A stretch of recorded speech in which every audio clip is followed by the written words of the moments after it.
I am here with my first-time home buyers, or all of you buyers out there who are interested in a review of navigating the process of buying a home.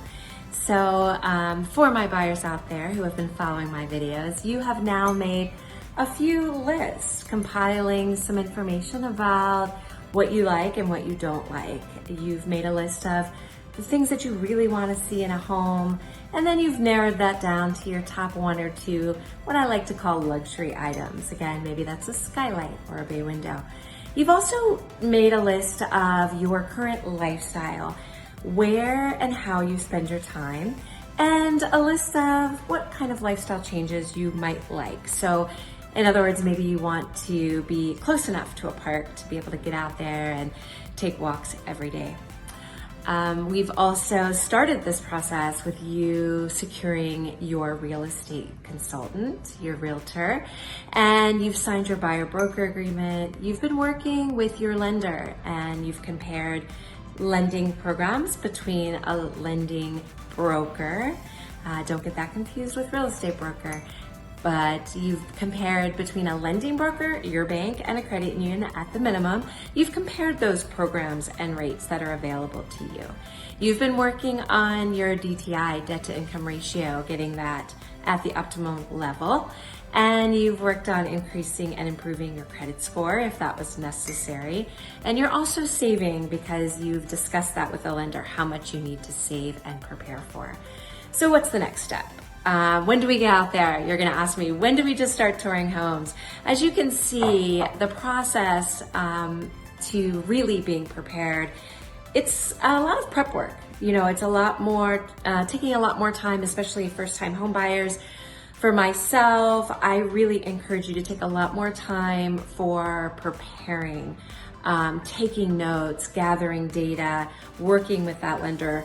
Don't just jump in and tour homes.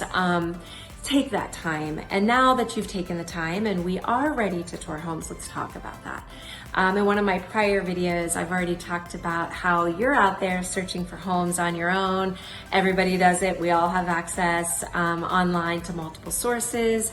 I've reminded you to compare that information and with the MLS, the official real estate system, and ask your licensed realtor to check to verify the information is correct. Okay, so all along, you're looking at listings that maybe you found online. Your licensed realtor is sending you listings based on some of the information you've shared with them that may be things that fit your lifestyle, your budget, and your preferences. And now it's time to go tour homes. So you're gonna want to pick about 2 to 4 homes to tour in any given day. I like to say, work with a process and a timeline that best fits your needs and comfort. So plan ahead. If you know that you're gonna be off because maybe you're a hero client and you work in healthcare, so you have 3 days a week off, give that information to your licensed agent so they can schedule tours. In this day and age, many, if not most, homeowners, when they're selling, they have their licensed realtors set up their listings online and the realtors are requesting tours on your behalf.